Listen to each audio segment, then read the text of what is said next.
नमस्कार, बहुत स्वागत है आपका। आप देख रहे हैं ग्रांड ज्योतिष सीक्रेट। धनु राशि।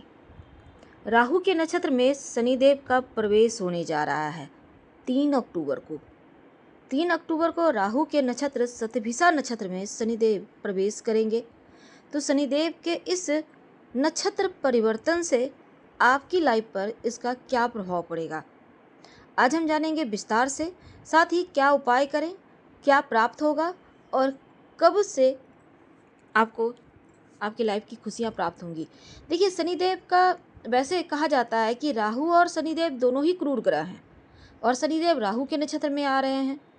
बस अंतर इतना है कि शनिदेव व्यक्ति को जब देते हैं तो खूब देते हैं और लेते हैं तो सारा ले लेते हैं, लेकिन राहु जब देते हैं तो वापस नहीं लेते, यानी वो स्थिर होता है।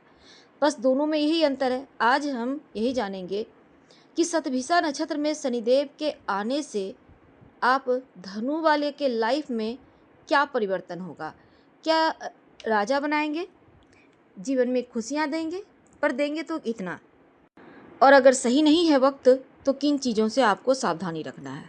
तो सबसे पहले सावधानियां ही जान लेते हैं। 3 अक्टूबर के बाद जो सावधानियां आपको रखनी है, देखिए, आप वाहन अगर खुद से चलाते हैं सावधानी से चलाइएगा। किसी से मांग कर वाहन तो बिल्कुल भी ना चलाएं और किसी को उधार मत दीजिएगा। 3 अक्टूबर के बाद कहीं भी कोई भी डॉक्यूमेंट पर हस्ताक्षर करना हो, अच्छे से पढ़ लें फिर आप करिए। किसी भी विवाद से जितना दूर रखेंगे खुद को उतना आप अच्छा फील करेंगे। तो विवाद में तो जाना ही नहीं है। अगर इन चीज़ों से बच जाते हैं तो शनिदेव आपका ज़्यादा कुछ बिगाड़ नहीं पाएंगे, बस थोड़ा सतर्क आपको रहना होगा।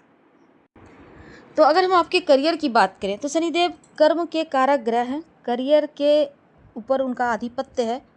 29 जून 2024 से वो वक्री चल रहे हैं और 15 नवंबर तक वक्री अवस्था में ही रहेंगे। तो अभी करीब 1.5 महीने का वक्त बचा हुआ है जब वो मार्गी होंगे।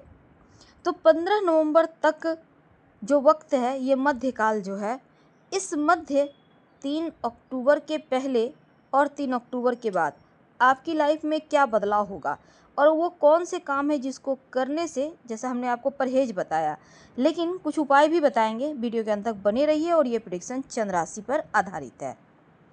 तो देखिए, शनिदेव आपके अभी तीसरे घर में चल रहे हैं, 29 जून से वक्री भी हो गए हैं। तो शनिदेव आपके लिए ये वक्त ऐसा है कि कुछ ना कुछ आपसे मांगते हैं कार्य सिद्धि के लिए। तो शनिदेव यहाँ पर कर्म के स्वामी हैं, आप जैसा कर्म करेंगे उतना ही अच्छा फल मिलेगा। तो करियर के मामलों में आपको उच्च पद की प्राप्ति 3 अक्टूबर के पहले दिख रहा है।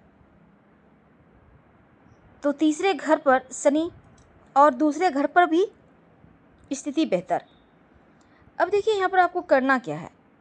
आपकी मुश्किलें 3 अक्टूबर के पहले समाप्त होती दिख रही हैं, जो भी लाइफ की परेशानी चल रही थी, क्योंकि अभी आपके ऊपर कृपा बरस रही है शनिदेव का शुभ दृष्टि, शुभ कृपा, और किसी न किसी के माध्यम से आपके हर कार्य धीरे धीरे बन रहे होंगे। अगले 1.5 महीने तक कार्य सिद्धि आप कर सकते हैं। 1.5 महीने के मध्य जो भी कार्य अधूरे हैं आपके पूरे हो जाएंगे।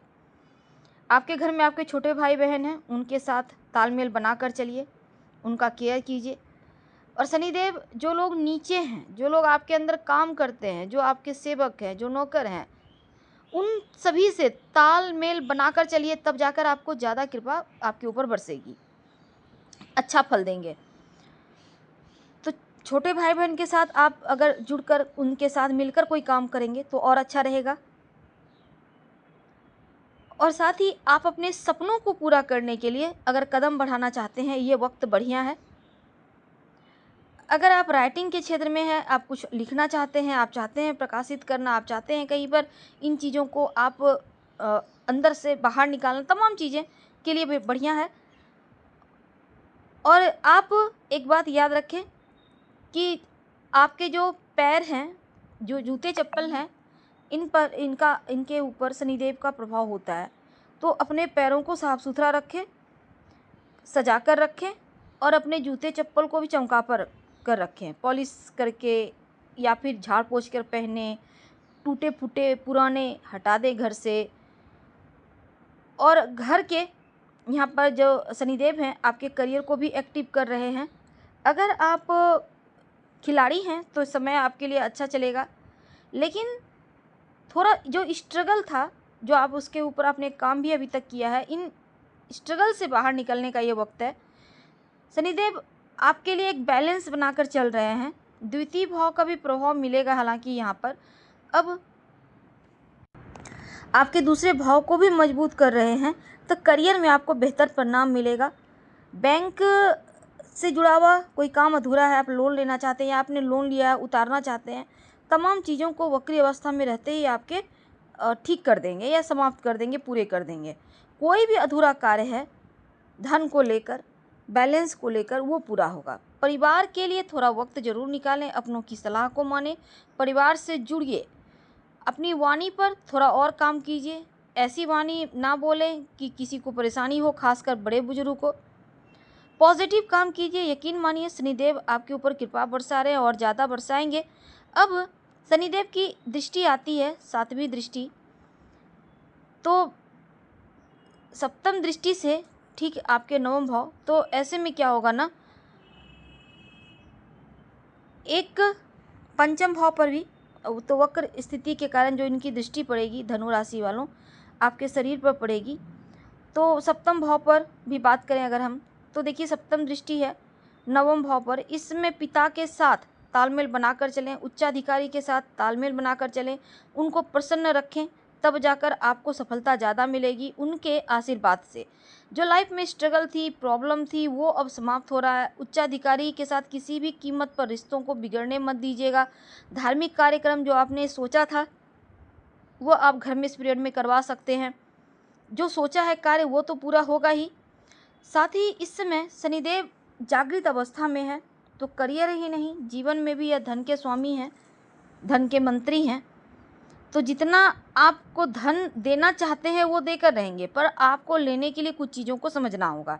जैसे कि राहु के नक्षत्र में प्रवेश करेंगे तो घर के छत पर पंछियों को दाना ना डालें, घर के छत पर कबाड़ इकट्ठा ना करें, घर में मकड़े के जाले ना हो इसका ख्याल रखें, नहीं तो धन आने में अवरोध आएगा। आप जो घड़ी पहनते हैं, जो घड़ी आप दीवार पर टांगते हैं, टूटी फूटी बंद पड़ी घड़ियों को हटा दें, इस्तेमाल ना करें या उसमें सेल डालें ताकि वो चलने लगे। सुधार तभी रिश्तों में आएगा। और इस समय खासकर घर के दरवाजे के ऊपर या खिड़की के ऊपर घड़ी ना लगाएं, ये भी सही नहीं रहेगा। शनिदेव एक्टिव हो जाएंगे तो आपके ऊपर कृपा भी बरसाएंगे, तो इन कार्य को आपको करना होगा। दूसरा ये समझिए कि जूते चप्पल तो आपको साफ करके रखना ही है। आप वक्री अवस्था में जो लगभग 1.5 महीने का वक्त बचा है, अटका हुआ हर कार्य बनेगा, लाभ मिलेगा। और कर्म के स्वामी हैं तो कर्म करना होगा। वैसे धनु वाले एक्टिव होते हैं हर कार्य के लिए, तो आपको पूरा फल भी मिलेगा। क्या करेंगे? हनुमान चालीसा का पाठ करके दिन की शुरुआत करें। संभव हो तो शिव जी पर 1 लोटा जल हर सोमवार के दिन अर्पित कर दें। हम आपसे विदा लेते हैं। जानकारी अच्छी लगे तब लाइक कर सब्सक्राइब करें, अपनों से शेयर करें और कमेंट में हर हर महादेव जरूर लिखें। धन्यवाद।